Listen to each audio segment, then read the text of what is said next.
Well, hi friends. Welcome to another casual, mostly unedited garden stroll. We are starting inside today because it's not very nice out and I don't really want to just stand around and chit chat. We are going to go outside and take a look because it is looking a little different. It's obviously, well, first of all, let me just say, if you're new here and you happened upon this video, my name is Erin. I live in southeastern Wisconsin, zone 6. I say that like weirdly like that because we just got moved up to a 6 from a 5B in the last USDA hardiness zone change, and I am skeptical. So I sort of garden like I'm a 5. Well, I garden the same way. Nothing has changed the way I garden or the way I choose plants because I was already occasionally choosing a zone 6 plant just to push my luck and see if it worked or not and putting it in a sheltered place. So I'm not really gardening any differently. This face that you see here is Darwin. This is one of my dogs, and he would like to go outside right now. And he's breathing very heavily. Anyway, I thought, because obviously the garden starts to look at this time of year, starts to look the same week after week after week because... Excuse me, sir. Could you wait, please? Thank you. The garden is not going to be changing. Hold on. Sorry about that. Apparently that important mission outside could not wait. Anyway, the garden is obviously not going to be changing much from week to week. So I thought I might start with a few thoughts today on things you can be doing in your garden right now. Of course, this depends a lot on where you are or what's going on. But this is sort of, you can adjust what I'm saying here depending on exactly what's happening in your garden. So a lot of this, of course, is based on what I'm thinking about. So number one, you can make some winter containers. A little bit, I wouldn't say I'm behind. This is when I usually do them. It's just that it's quite unpleasant weather to be doing them in, but I will be doing some, and I'll show you the one that I started last night or yesterday. Then the other thing is that bulb planting. So you can plant bulbs as long as the ground is not frozen.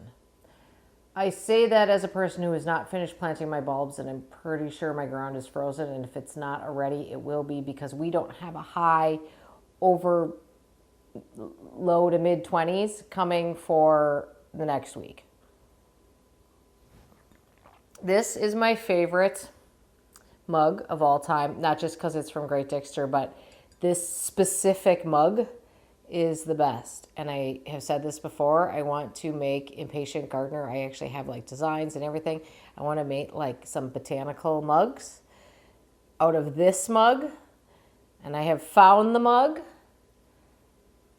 And I just need to figure out how one goes about getting like custom mugs made in England and then shipped here and then sell them. If you know how to do that, call me. Okay, so the past several, well, I would say over the last couple of weeks, I've had noticed a disturbing thing when I come home from work and drive in. A rabbit runs out of the garden. And then the other day, 2 rabbits ran out of the garden. Now, we were wonderfully devoid of rabbits this summer. We tend to have a family of foxes who lives in the neighborhood, which really, whenever we can see the foxes, it's a great thing because they really help with the rabbit population. And I believe that rabbits are actually worse than deer. So one of the things that rabbits do in winter is chew the bark around trees. And I have lost trees because of that before. I've had trees totally disfigured. The damage they can do is really, really bad. And the thing you need to be aware of is that they will stand on top of the snow and chew up the bark. So this is what I bought. I got this. Now I have some other things, and I've got like some of that plastic, like those plastic tubes that I will put around some of the trees that it still fits on. But I did buy this. This is wire. Because I was going to do like a burlap wrap. I don't know that that's going to be enough to dissuade rabbits. I don't particularly love the way the plastic one looks. So I got this, and I'm not going to unwrap it because I feel like this is one of those things that's going to spring open if I cut it. But the pieces basically wrap around this tube. So you can see here's the start of one and here's the end of it. It comes with wire ties and stakes and a single glove. Just regular landscape stakes, which I don't know if I could get. I think I could probably get them in the ground. I don't think the ground is frozen up that high yet. And wire ties so that you can put them together, and they show them stacked as well. I don't know how well that's going to work. Honestly, you're really going to have to use a lot of wire ties, but I am going to get out and protect the base of my trees, particularly the new ones. Boy, they love to nail a new tree. So I'm going to make sure to do that. Hopefully I'll just, put my big girl pants on and do that today and suck it up as far as the weather goes. So winter deer and rabbit protection. If you haven't done that already, planting bulbs, winter containers. Oh, I didn't even get to the bulb thing. I was talking about bulbs. I still have bulbs to plant. I don't know that I will still be able to get them in the ground. So if I can't, I'm going to try. If I can't, I'm just going to grab some plastic pots and some soil and load them up and water them and stick them in the garage. And then I find planting bulbs in pots actually to be, I don't think it's as easy as that, because they do seem to be quite finicky about what they want. Like, they want enough moisture, but they definitely don't want too much moisture, which is the same way it is when they're in the ground. It's just that when they're in the ground, they seem to manage it better. They can draw up what they need. So, because I'm not going to let those bulbs go to waste. I did get a little bit behind on it because I got a lot of my bulbs later than I normally would this year. And I don't know what happened, honestly. I feel like it's Wisconsin. It's not unusual for us to have weather like this right now.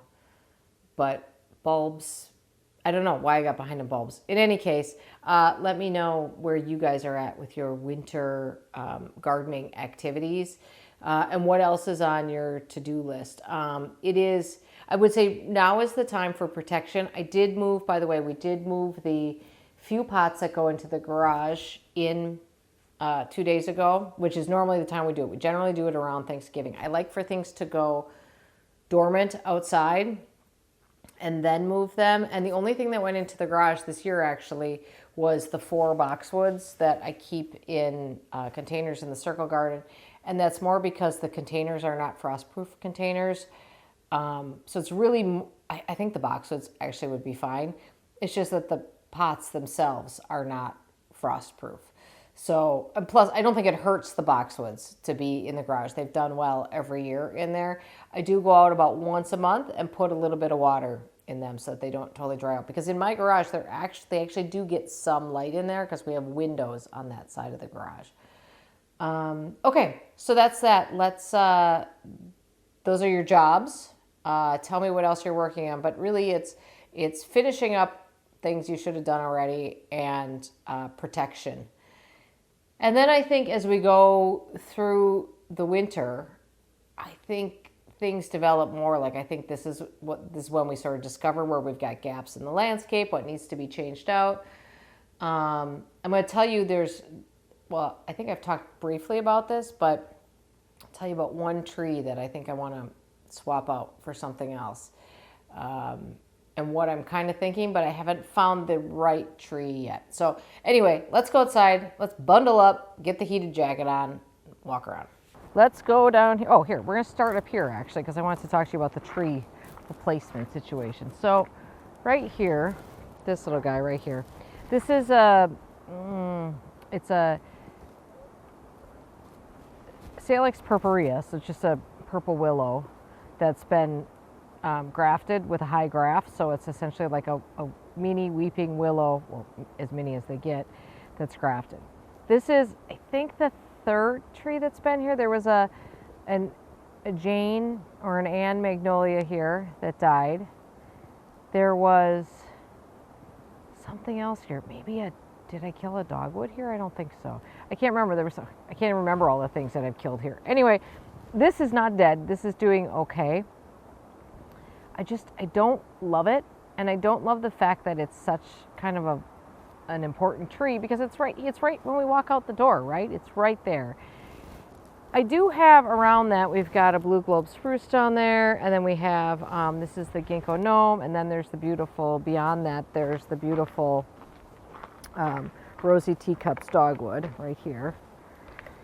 And I kind of am thinking that a very slender, kind of interesting, kind of focal point type evergreen might be good there in that spot right there. So also, I don't love the fact that this is also bad. This is a designer no-no. All of these shrubbery tree thing right here, we're all kind of the same shape, kind of the same height, although the dogwood is growing quick these days.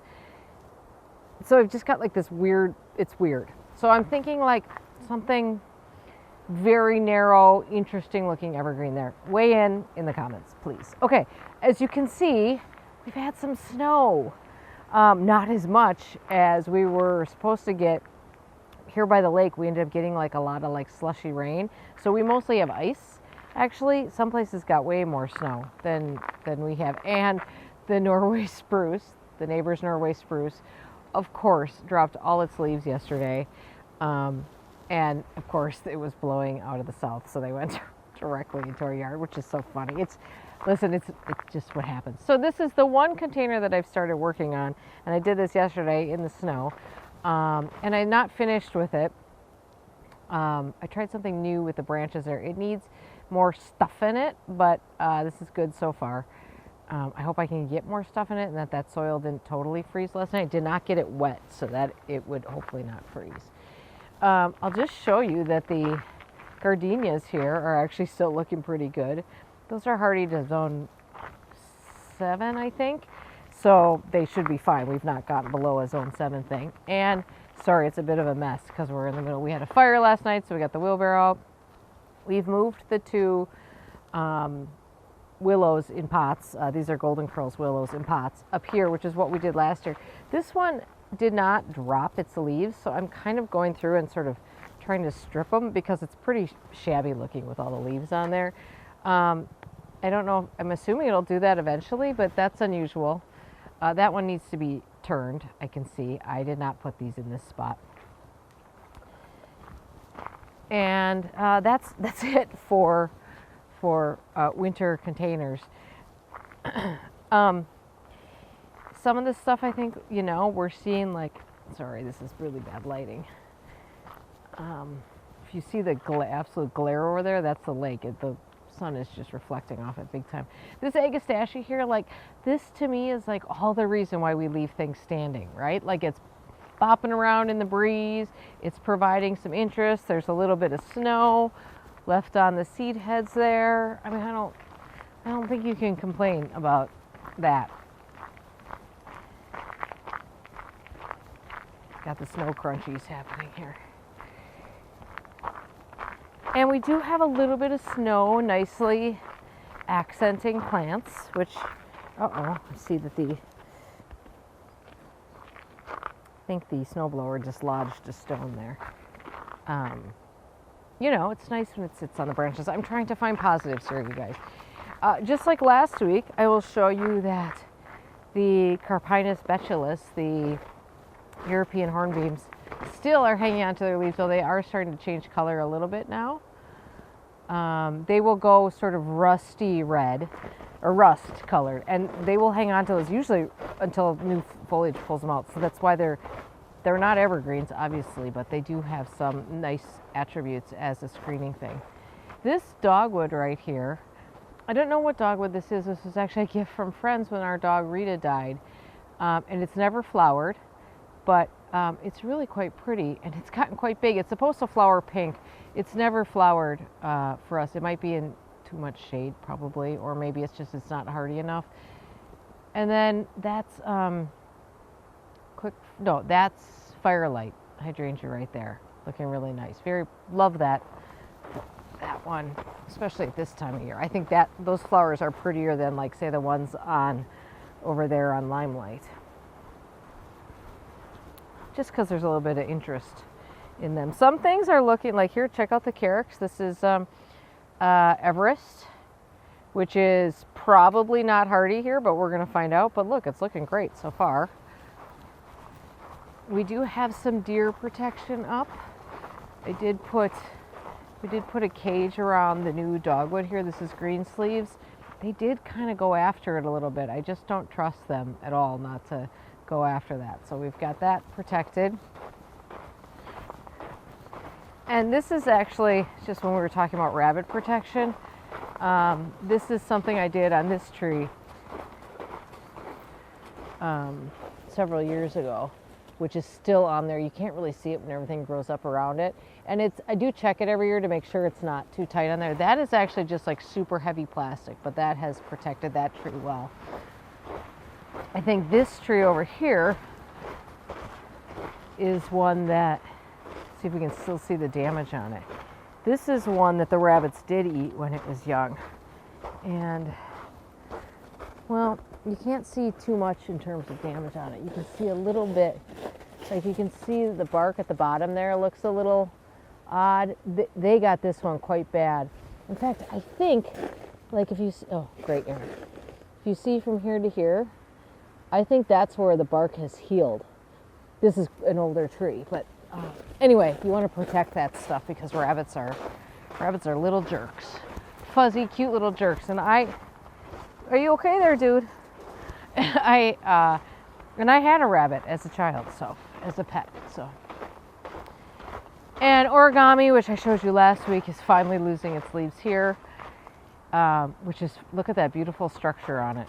Oh, so pretty. And these are all the leaves that fell. This was all, we cleaned up every leaf off the lawn before it snowed, and these are all leaves from that maple. Just so funny.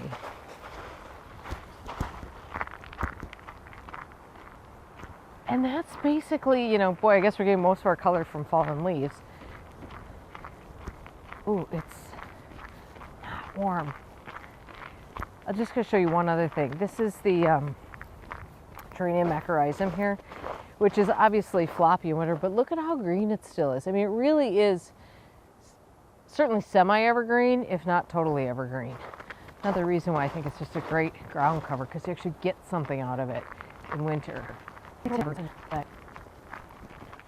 So I was just noticing the other day that this Swiss stone pine right here, which is so beautiful, this is a twister, Pinus sembra twister, is now basically the same height as these. This is this Chamaecyparis soft serve, also known as Dow whiting, and I can't believe that they're all the same size. It's so funny because these were so much smaller. Now, I think Swiss stone pines are known to be pretty slow growing, although I think there's one like Algonquin pillar I think grows a little faster maybe, I'm not sure. But I just did not expect those to be the same size. But again, and if you listen to the Garden Mixer podcast, this is the plant that I was talking about specifically in there.